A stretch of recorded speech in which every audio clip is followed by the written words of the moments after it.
I knew something was off when I saw my name printed on the new org chart, smaller, lighter, and shoved down near the bottom like someone had whispered it instead of typed it. 14 years in this company, and suddenly I was an available resource, which I'm pretty sure is corporate for don't talk unless spoken to. The cherry on top, the resource I was now supposed to support was my intern Dylan. Sweet kid. Still called a PDF a PD thingy in meetings. He meant well, but the last time I left him in charge of anything, he color-coded a spreadsheet by astrological sign. And yet there he was, standing in front of the team Monday morning, nervously adjusting his tie while the CEO's niece, Kelsey, clapped like she'd just crowned the next American Idol. Let's give a round of applause for Dylan, our new project lead for the Horizon rollout. She beamed, making eye contact with me like it was a joke we were sharing. Except I wasn't in on the joke. I was the punchline. The Horizon rollout was a $50 million nightmare in a box, 10 vendors, 3 continents, regulatory compliance in 2 time zones, and a legacy system duct taped together by a guy who once left mid-sprint to join a commune in Nevada. It was a minefield that required someone who understood the history, the politics, and the people. Someone like me. Instead, I handed it to a 24-year-old who once emailed a client a gif of a raccoon eating spaghetti to lighten the mood. And look, I'm not bitter. Not in the way people mean when they are bitter. I've been passed over before. Promotions go to people who shout in meetings, not the ones cleaning up the mess afterward.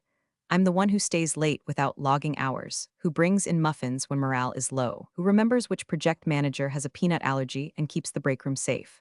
I don't scream for attention, I earn respect slowly, like coffee stains on a desk that prove you've been there long enough to matter. But this time it wasn't just about me. It was about the client, the team, the rollout. And the way Kelsey smirked when she said, "Sarah, you'll be an excellent support resource for Dylan," like I was a teaching aid for a gifted toddler, well, told me everything I needed to know. Now, before I go deeper into the circus of a story, can I ask one tiny favor? If you're listening and haven't hit the subscribe button yet, go ahead and tap it. And maybe a like too, it helps more than you think. Keeps this little operation of storytelling, caffeine, and low-level rage running smoothly. Seriously, it means the world. Anyway, back to the smirk. Kelsey had been with the company for maybe 3 weeks at that point, freshly minted as Director of Strategic Uplift, which is the kind of title you give someone when you need them to feel important, but don't trust them to own a stapler. She wore blazers like armor, carried a tablet she never used, and talked in phrases like leverage the momentum of synergy and inject disruptive energy into stagnant frameworks, which I think translates to I Googled leadership. She was all flash. Came in with a marketing degree, an Instagram following, and a firm belief that every meeting should start with a meditation exercise. Meanwhile, I'd been keeping the lights on with duct tape, caffeine, and brute competence. When the last director left mid-quarter, I handled her exit, transitioned her staff, and kept the client from walking, all without being asked. I thought maybe, just maybe, I'd finally get a shot. Instead, I got a niece with a vision board and a LinkedIn bio that included the phrase badass changemaker. But fine, let her play CEO Barbie. Let her give a PowerPoint while the rest of us build the stage out of splinters and unpaid overtime. I could survive this. I could even help Dylan, poor thing looked like a deer trying to parallel park. What I couldn't do was pretend this wasn't a disaster waiting to happen. You don't give someone keys to a $50 million machine and hope they'll figure out the clutch on the way down the highway. The worst part? Dylan knew it too. I caught him looking at me during that kickoff meeting, eyes wide and a little lost, like he was silently begging me not to vanish. I didn't smile. I didn't nod. I just looked down at my notes, flipped to a blank page, and wrote one word, document. Because if there's one thing I've learned in 14 years of corporate survival, it's this: no one wants to hear the quiet woman complain. But if she brings the receipts when the fire starts, they'll listen real fast. I tried going through the front door, the polite way. I walked into HR, closed the door, and sat down across from Janine, who's been hiding behind a faux leather desk blotter and the scent of cucumber melon lotion since the Bush administration. I laid it out plain. Look, I'm not questioning the company's direction, but Kelsey just appointed someone with 6 months of internship experience to lead the largest rollout we've ever attempted. That's not just bold, that's negligent. Janine didn't look up, just kept clicking her pen like it was a detonator. Sarah, I hear you, but this came from above. Kelsey has the CEO's confidence. Ah, that phrase, the corporate version of you're on your own, sweetheart. Translation, don't touch this unless you want your career to vanish like leftover shrimp in the break room fridge. I tried again, softer this time. I'm not trying to make this about me. I just want to make sure we're protecting the client relationship. She finally looked at me, pity in her eyes, just support the new structure. You're valued, Sarah. You're still part of the team. Valued. Like a decorative vase no one wants to break, but no one actually uses. I left without another word. No point fighting with a ghost. That afternoon, I saw Dylan in the hallway outside the conference room, staring at his own name on the meeting schedule like it was in Sanskrit. I offered him a coffee. He looked like he hadn't slept in 3 days. They want me to present the infrastructure timeline next week, he said, voice low. I don't even know where the vendor contracts are stored. I gave him a long look. He wasn't arrogant, just scared, and aware at least a little of how far above his pay grade this all was. You'll figure it out, I said. Just remember to breathe. He hesitated, then asked, do you think I'm the right person for this? That was the first time I felt it, not anger, not yet, but something sour curling in the pit of my stomach, because I knew Dylan didn't do this. He didn't campaign, didn't politic. He was the prop, the mascot, the smokescreen, and he knew it. But he was also going along with it, and that was its own kind of betrayal. Later that day, Kelsey held a staff alignment session, which is rich, considering she couldn't align her calendar invites with Eastern Time. She stood at the front of the room like she was about to deliver a TED talk no one asked for, and said, we're rethinking leadership. No more hierarchy for hierarchy's sake. Fresh ideas matter more than old hands. The room went quiet. My ears burned. And I swear to God, someone in the back coughed the word ouch. She looked directly at me after that, smiled like a cat who just peed in your shoes. Sarah, I know you'll be a steady rock of support through this transition. Steady rock. I've been called many things in this office. Gatekeeper, glue, even corporate mom by a client once who then tried to expense an edible arrangement to my birthday. But never a rock the way Kelsey said it, like I was furniture with a pulse. So I stopped talking. I stopped asking. And I started documenting. Every Slack thread, every project discrepancy, every missed vendor deadline, every time Dylan scheduled a meeting and forgot to include the tech lead. I copied key emails to my personal notes folder. Nothing illegal, just good hygiene. I created a shadow timeline, mapping out the real progress against the fantasy one Kelsey was feeding the board. Because I knew where this train was headed. Only thing I didn't know was how many bodies it would hit on the way. I also started watching Dylan more closely. He was trying, bless him. But it was like watching someone juggle chainsaws while learning what scope creep meant. He kept bumping into roadblocks and emailing me for clarification, not overtly, just little questions with polite subject lines like quick check-in or small favor. I answered them. I didn't want the thing to crash, not because I owed Kelsey anything, but because the client didn't deserve the fallout. By the end of that week, I realized something. I wasn't buried, not really. I was being planted. Kelsey thought she'd boxed me out. Moved the pieces, declared checkmate. But she forgot one thing: quiet doesn't mean blind. I could see the cracks forming already. And when this whole thing started to shake, I'd be ready, not to gloat, not to say I told you so, just to do what I've always done, pick up the pieces, and make damn sure everyone remembers who actually knew how to hold the thing together. By the end of week 3, the project dashboard looked like someone had dipped it in glitter and lied about the smell. According to Kelsey's status report, Horizon was progressing ahead of targets and achieving early synergies in cross-functional verticals, which is a lot of syllables to say we haven't crashed yet. On paper, everything was perfect. Too perfect. So perfect it felt laminated, but I've been around long enough to know how fake polish smells, and this reeked. The first red flag hit me on a Tuesday when I pulled up the finance tracker to check a vendor invoice that hadn't come through. A familiar name had been listed twice, once under consulting services and once under integration alignment. Same company, same date, 2 different line items, and somehow the hours logged exceeded the actual hours in the day, which was impressive if you ignore the laws of physics. I pinged accounts, they hadn't noticed. We just process what they send, the analyst shrugged. Then came the milestone chart. Somehow, Dylan's team had logged 2 weeks of backend schema redesign in 4 business days. I checked the commits. Most of them were shell placeholders, blank files with names like TBDV1 and notes later. Not a single test case, no documentation, just digital tumbleweeds. It wasn't fraud, not exactly. It was delusion, polished and presented like innovation. One night that week, Wednesday, I think, I stayed late to finish my own client report for another team. Everyone else had gone home, but I heard footsteps in the hallway, then a low muttering that could only belong to someone losing a fight with Microsoft Excel. I walked over. Dylan was hunched in a conference room, sleeves rolled up, tie discarded, and 3 empty Red Bulls orbiting his laptop like sad little moons. He looked up. Oh, Sarah, hey, didn't know anyone was still here. I stepped inside.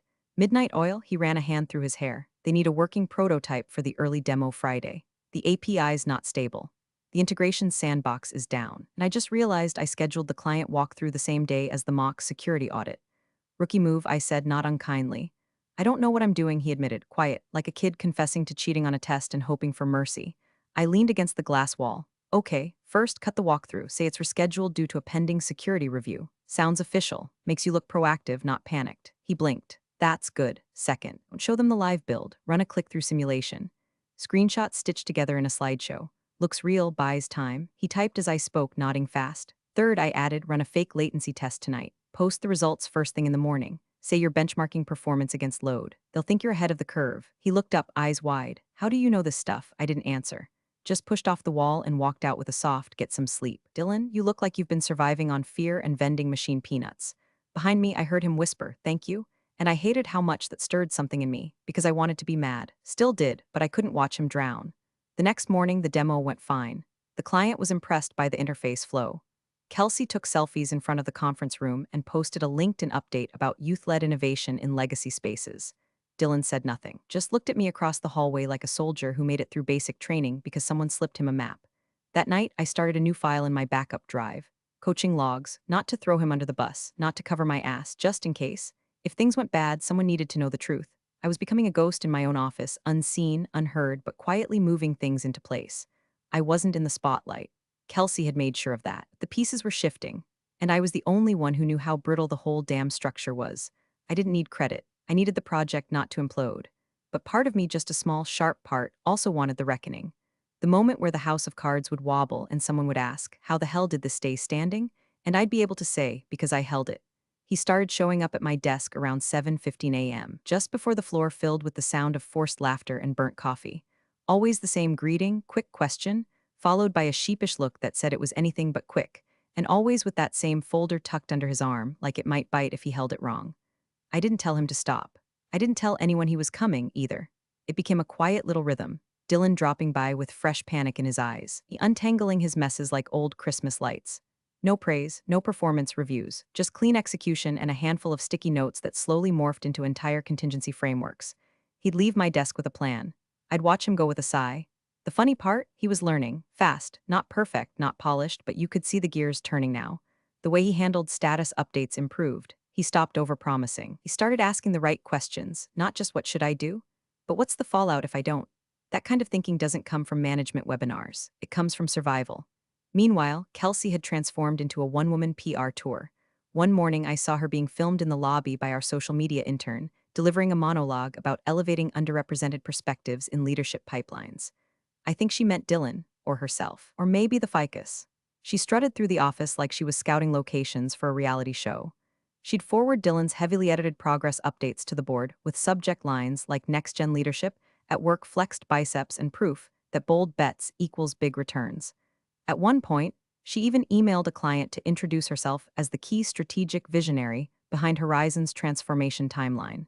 Visionary. The only vision she had was for ring lights and vertical video. But I didn't correct her, didn't reply all. I just kept doing what I do best, keeping the wheels from flying off. At night, I'd open my coaching logs, notes from our morning talks, snapshots of the dashboards I'd updated on his behalf, screenshots of the Slack threads where I ghostwrote his responses to stakeholder concerns. Not to weaponize, not yet, but in case the avalanche started. I wanted to make sure no one mistook the snowflakes for leadership. One afternoon, Dylan came to me looking pale. "I just got looped into a partner call with the West Coast integration team," he said. "They asked for the API audit logs from the last rollout. I don't even know where those live. I didn't blink. They don't live anywhere yet. They were never generated. What do I do?" "You're going to tell them you're working on a zero-trust compliance model and need 48 hours to reprocess the logs to match the new schema. Then we're going to actually make the logs. Tonight." He nodded, taking it down like scripture.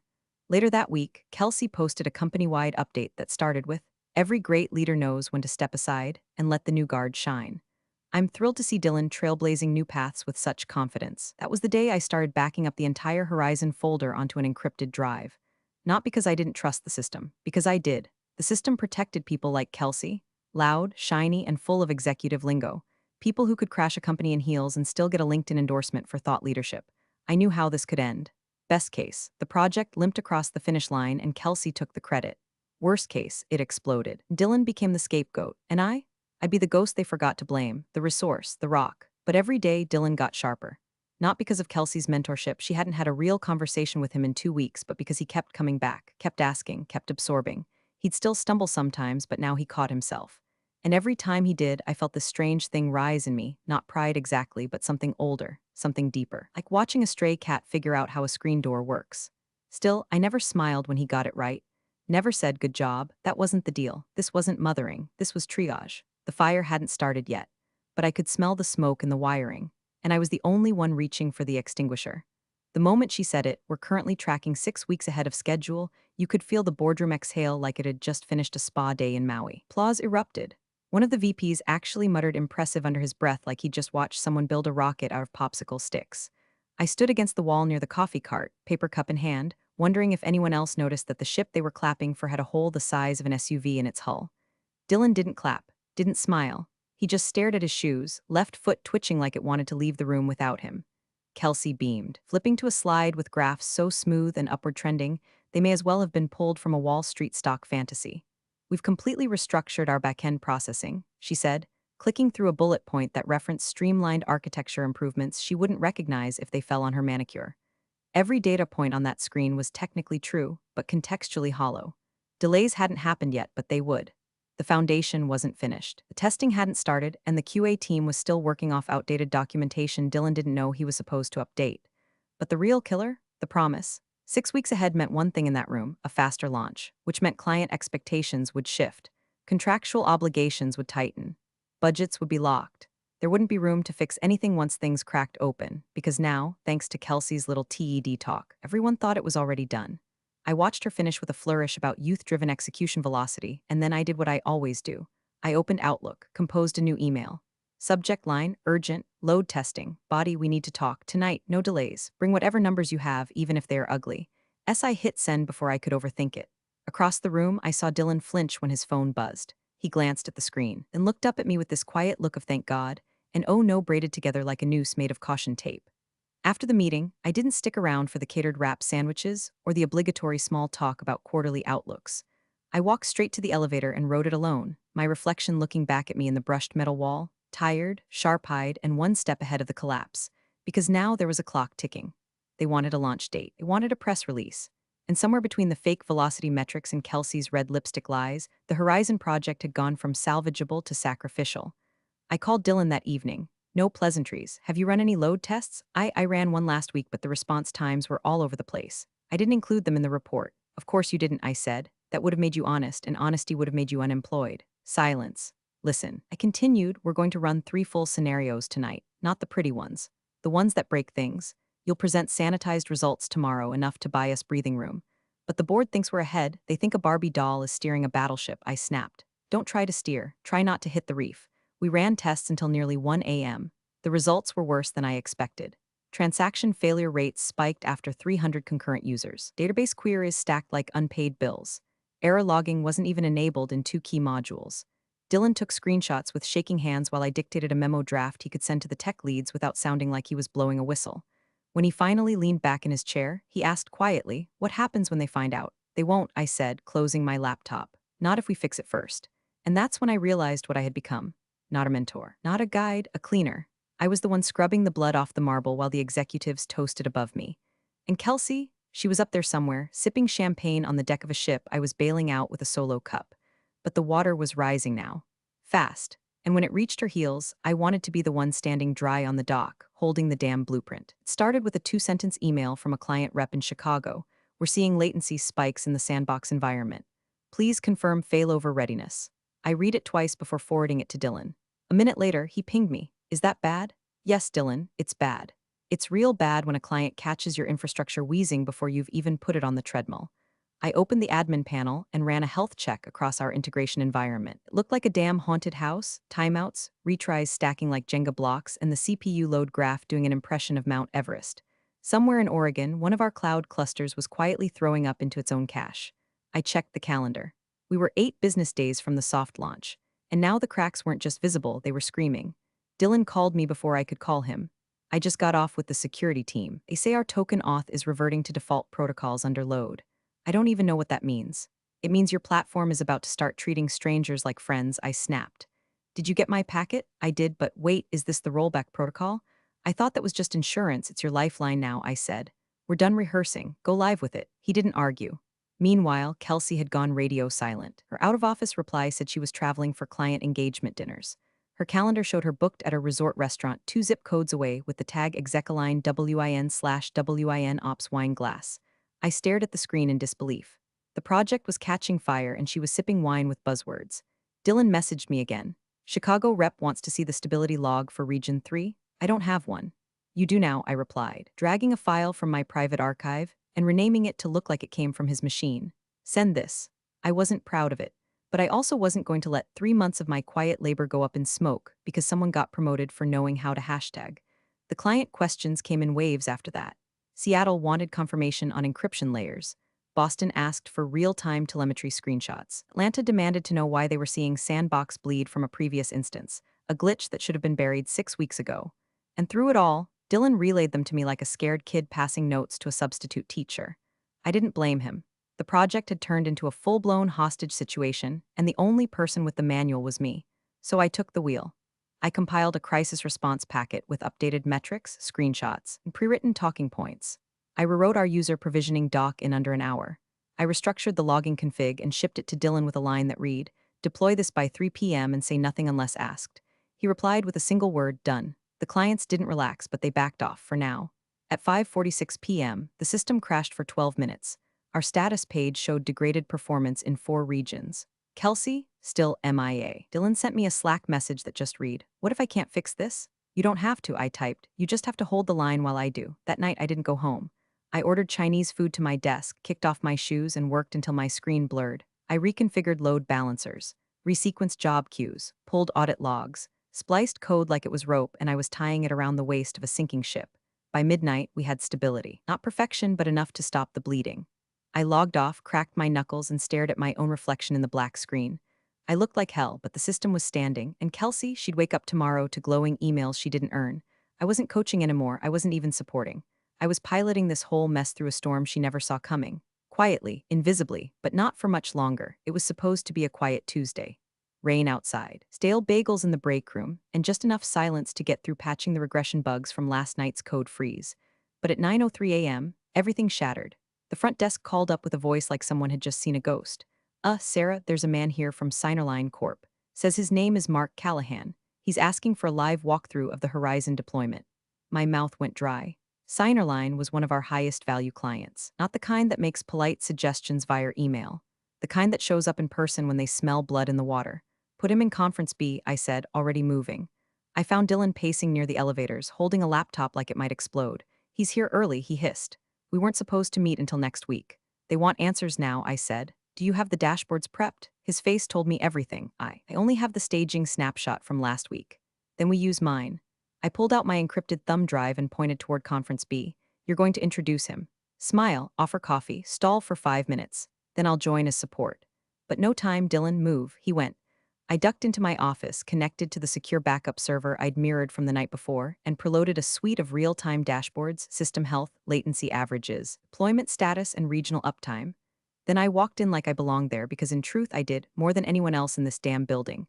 Mark Callahan had the look of someone who spent more time on planes than at home. Polished, direct, dangerous. "Dylan," he said, shaking hands with a stiff smile, "I hear your rollout's been eventful." Dylan stammered something about agile pivots. Mark turned to me. "And you are?" "Sarah. I support systems continuity." He nodded. "Good. Then you can show me how the East Coast cluster is handling failover latency under concurrent sessions." I slid into the seat next to him, opened the console, and pulled up the data. "This is the live environment," I said. "We've got 3 load balancers operating at 82% efficiency, failover latency sitting at 2.3 seconds. We anticipate sub-2-second latency post-middleware patch on Thursday." He squinted. "These are clean. Cleaner than I expected." "They're real," I said, letting it hang there just long enough to leave a mark. Just then the boardroom door swung open. Kelsey entered, breathless and over-perfumed, phone still in hand. "Sorry I'm late, traffic was a nightmare. Didn't realize we had an in-person today." Mark didn't even turn his head. "We didn't. I made the call this morning. I wanted to see what was really going on." Kelsey tried to sit at the head of the table. I watched her scan the monitors and realized this wasn't her show anymore. It hadn't been for weeks. "What are we looking at?" she asked, tone breezy and brittle. "System health under active stress," I replied before Dylan could panic. "We're mid-recalibration. Dylan's team is implementing live configuration changes for edge stability." Dylan looked at me like I'd just walked on water. Kelsey laughed too loudly. "Oh, we're always recalibrating. That's part of the plan, right?" Mark raised an eyebrow. "Interesting, that's not what your last update said. You reported that the East Coast was already fully stabilized." I saw Kelsey freeze for half a breath, then smile. "Oh, well, we wanted to project confidence. You know how it is." Mark didn't respond, just looked at me again. "So, Sarah," he said, leaning forward, "when exactly did you begin preparing these backup dashboards?" I kept my expression neutral. "About a month ago." Kelsey blinked. He nodded. "Smart." The door opened again, this time 2 board members stepped in. Apparently word had spread. Signerline didn't do pop-ins without a reason, and this room now felt like a pressure cooker with a smiley face sticker slapped on the lid. Mark stood. "I'll be honest. I wasn't expecting this level of transparency or stability." Dylan opened his mouth, then closed it. Kelsey laughed again. Too sharp this time. That's the beauty of distributed leadership. Everyone plays a part. I didn't correct her. Not yet. But as the room cleared and whispers followed the board members down the hall, I looked at her, really looked. She still thought she was steering the ship. But I was the one holding the rudder. And I was this close to letting everyone know. The calendar invite said urgent, Horizon Review Sea Level only, which made it all the more curious when my name appeared at the bottom of the attendee list in faint gray font with the note, Sarah Observation only.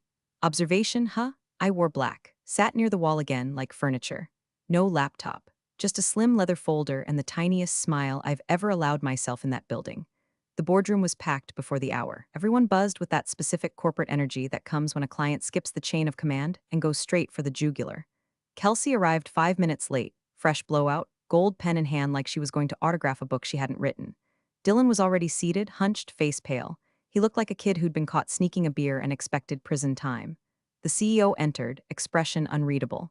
The CTO followed, jaw clenched. Then the screen lit up, video call initiated. "This is Caroline NG," said the voice from the monitor. "Coup Signerline Corp. Let's skip the pleasantries. I want to know who made the decision to greenlight a launch window with unresolved latency issues and no verified rollback protocol in place." You could hear a pin drop, and then choke on it. The CEO opened his mouth to respond, but Kelsey beat him to it. "We were under the impression all metrics were stable," she said, her voice syrupy. "Our report showed no," Caroline snapped. "I've seen the reports, and I've seen the logs that contradict them. Someone knew the system wasn't ready and patched it under the radar. That person saved this rollout. I want their name." All eyes turned to Dylan. His mouth opened, then closed. He looked at me. The CEO shifted. "Dylan, he stammered. "We made collaborative adjustments enough," Caroline said. "If the person who stabilized this is in the room, speak now, or we take this up with legal." I closed my folder, cleared my throat. "Caroline," I said. "That would be me." A beat of silence, then a murmur. I stood calmly and pulled out a printout. "This is a log of the backup architecture I began assembling 6 weeks ago. You'll see timestamps, configuration notes, and alternate deployment paths. Here's the testing matrix Dylan and I ran, off hours. Load balancing scripts, adjusted query routing, manual patches to the regional failover system." I stepped forward, placed the folder on the table. We did what we could with what we had. And what we had, frankly, was a lot of pressure, limited oversight, and a leadership vacuum. The CEO stared at me like I'd spoken in Latin. The board chair leaned in, flipping through the folder. "Why wasn't this disclosed?" someone asked. "Because the official reports claimed we were ahead of schedule," I replied, eyes on Kelsey. "And because the only way to keep things from failing publicly was to fix them privately." Kelsey laughed, thin, brittle. "Oh, come on, we all contributed to this. I mean, Dylan and I worked tirelessly too." I slid a second document across the table. Coaching logs, handwritten notes, screen captures with timestamps, Slack messages. "I mentored Dylan," I said, voice steady. "Didn't make those decisions alone. But he also didn't lie about the timeline. That credit belongs elsewhere." The boardroom grew colder. Someone at the far end said, "Wait, are you saying Dylan was put in charge without sufficient experience?" I said nothing, just looked down at the coaching logs. The CEO's gaze slowly turned toward Kelsey. "Is that true?" he asked. She looked around. No allies, no applause, just the click, click, click of a career unraveling in real time. "I was empowering new voices," she said weakly. Caroline spoke again. "I don't care about your empowerment initiative. I care that you nearly cost us a multi-million-dollar disaster and misrepresented system readiness to our shareholders." The CEO pinched the bridge of his nose. "Sarah, why didn't you come forward sooner?" "I wasn't invited," I said simply. "Just observed." The boardroom was dead silent as I gathered my things. No one told me to stay. No one told me to sit back down. I walked out without looking over my shoulder, though I could feel every eye tracking me to the door. And Kelsey? Kelsey looked like a candle someone had just blown out. The boardroom door stayed closed behind me for 7 minutes and 42 seconds. I know because I watched the wall clock across the hallway tick each second like a heartbeat, steady and cruel. Through the glass, I could see blurry outlines, people shifting, gesturing, pointing at papers at each other. Kelsey's voice broke through once, high and frantic, muffled by the double-paned glass. No one echoed her, then silence, then Dylan's voice, low but clear enough that it cut through the wall like a knife through ice. "I wouldn't have known what to do without Sarah," he said. "She coached me every night after hours. She walked me through everything. She saved this project, not me, not Kelsey." A pause, then murmurs, chairs shifting, paper rustling. And Caroline's voice, calm and lethal. "So who promoted whom exactly?" I closed my eyes. Inside, someone coughed. Kelsey tried to recover. I could hear her through the vent above the door, words tumbling out, sharp, defensive. "Look, I was managing the narrative for the board. That's a strategic skill. Dylan needed the experience, and Sarah was just being supportive. It's called succession planning." She was spinning so fast I thought she might lift off. Then the CEO spoke. Not loud, not angry. "Enough." No one said another word for nearly a minute. A few seconds later, the door creaked open. The assistant leaned out, eyes wide. Sarah, they'd like a moment. Could you step outside? I nodded. No drama, no sighs. I stood, folder still in hand, and walked out slow. Not a performance, just peace. Behind me, the temperature had changed. You could feel it even through the hallway's sterile air. The applause that used to follow Kelsey's LinkedIn posts was gone, replaced by something colder, sharper. I passed the receptionist. She glanced up at me like I was someone new. Would you like coffee while you wait? She asked. I almost laughed. No thanks, I said. I've had enough bitterness for one quarter. Outside the glass, I caught one last glimpse. Kelsey sat in the center of the room, shoulders rounded, makeup slightly smudged, like she finally realized the stage lights were never hers to begin with. She wasn't talking anymore, wasn't smiling, just staring at the table like it might offer her a refund. And the CEO, he wasn't looking at her. He was holding the coaching logs, reading and nodding. I turned away before the door could open again. Let them finish their reckoning. I'd already had mine. And that smirk, the one that started all this, the one that tried to shrink me down to available resource, it was gone. Burned off the face of the girl who thought she could lead with a selfie and a spreadsheet she never built. I didn't need applause. I'd rewritten the ending. And this time, the truth spoke louder than the branding. You're the real MVPs of the office jungle. Thanks for watching. Smash that subscribe button, or the coffee pot might just forget your next brew.